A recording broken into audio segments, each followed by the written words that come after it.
For all things health and fitness, this is the Army Gymnastics Podcast. The Army Gymnastics Podcast. Discover a fitter, healthier you at armygymnastics.com.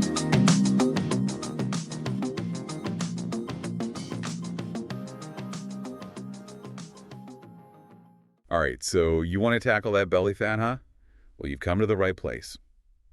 We've got some great sources here, from Johns Hopkins Medicine, a piece from the Mayo Clinic, and we even have some tips from the Army Gymnastics Podcast ready to get started. Let's do it. And you know, it's not just about looking good in a swimsuit. Yeah, that's what I was thinking too. It's got to be more than that. Exactly. It's a serious health issue. I mean, I knew it wasn't great for you, but wow, the Mayo Clinic piece really laid it all out there. It's linked to some scary stuff.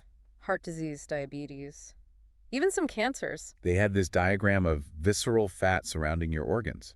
Pretty alarming. Yeah, it kind of makes you want to sit up straighter. Right, for sure. So visceral fat, that's the kind you can't see, right? The stuff deep inside. Right, and that's the stuff that's particularly dangerous. So how is that different from the fat you could pinch? Good question. That's subcutaneous fat. And it's not as metabolically active as visceral fat. Meaning it doesn't release as many of those inflammatory substresses that mess with your health. Got it. So two types of belly fat. One's way worse than the other.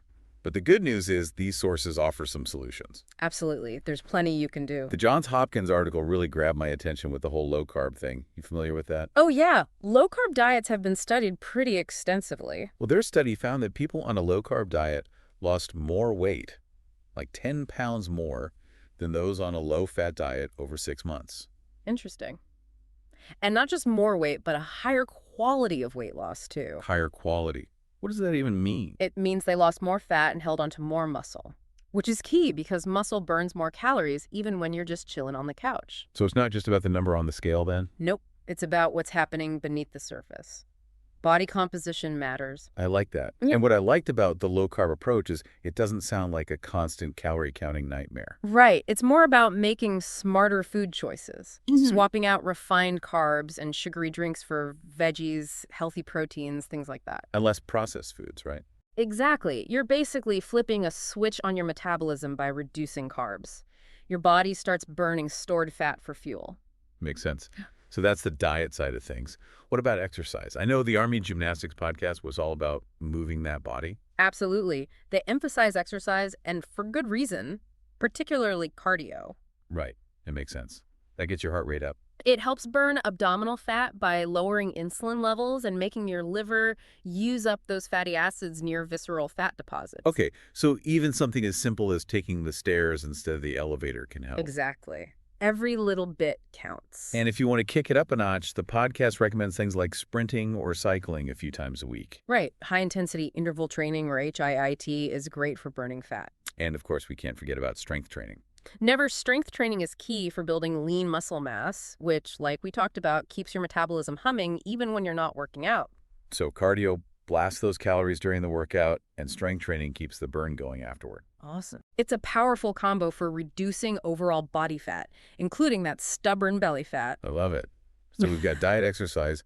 What else is there? Well, there's more to it than just those two things. Stay tuned for part 2 of our deep dive, where we'll uncover some more surprising insights and tips. You don't want to miss it. So we've talked diet, we've talked exercise, but it's not all about those intense workouts, you know? Oh, yeah. What about those of us who, maybe aren't gym rats? Exactly. You don't have to be. The Conquering Abdominal Fat source actually had a really good point about that. Let's hear it.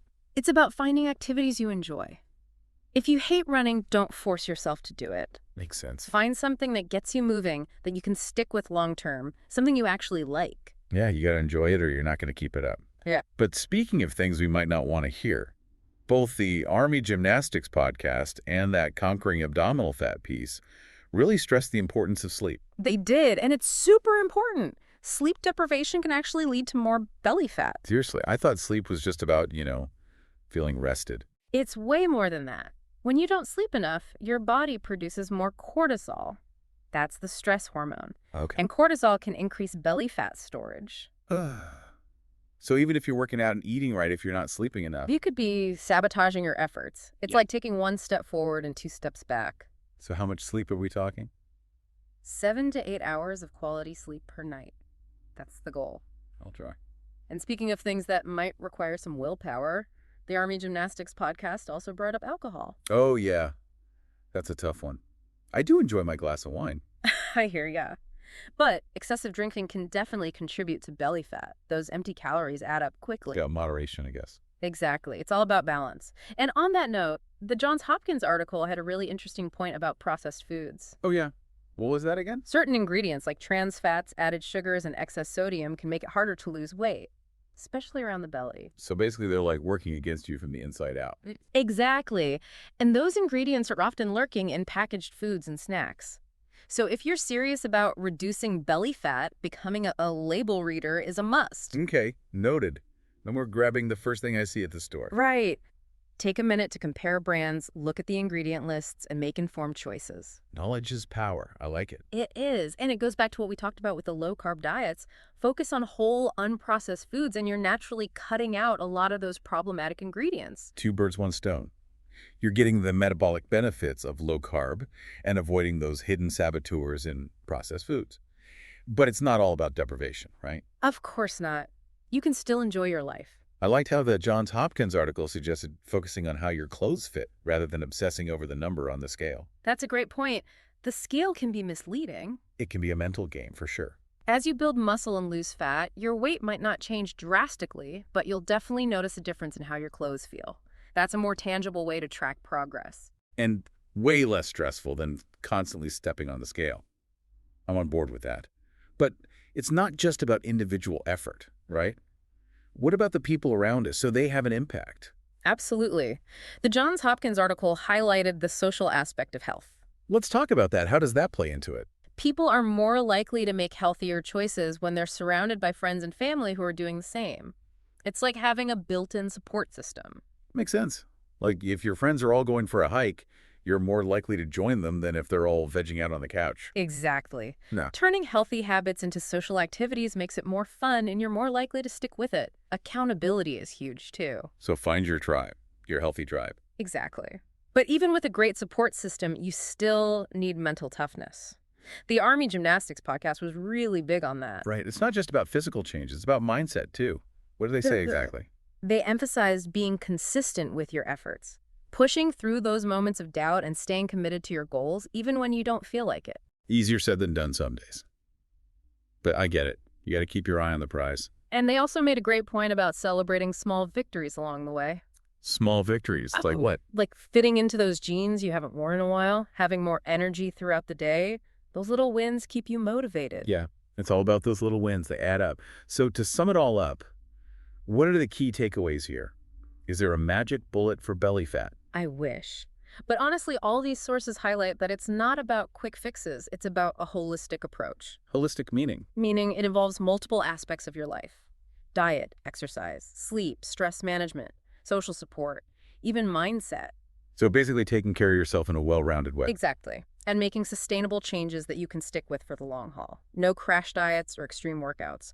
Just gradual, consistent changes that become part of your daily routine. Got it. So small steps lead to big results. Love that. They do. And speaking of resources to help you on your journey... Right. We can't forget about those. What are some good ones? ArmyGymnastics.com is a fantastic one. Absolutely. That's a fantastic one. They've got tons of information on exercise, nutrition, and overall wellness. Oh, yeah. I've heard good things about that site. What else do they have? They also have workout plans and even personalized fitness solutions. So it's like having a personal trainer right in your pocket. Exactly. It's a great way to stay motivated and reach your fitness goals. Sounds like a one-stop shop for all things health and fitness. Pretty much. They've got you covered. Awesome. So to wrap things up, I think we've learned a lot about belly fat today. We have. It's not just about looks. It's about taking control of your health and well-being. And remember, there's no quick fix. It's about making sustainable changes. Small steps lead to big results. Exactly. So start with one small change this week and go from there. You've got this. Thanks for joining us on this deep dive into belly fat. We'll see you next time. Thanks for listening. For all things health and fitness, subscribe to our newsletter today. Find out more at armygymnastics.com.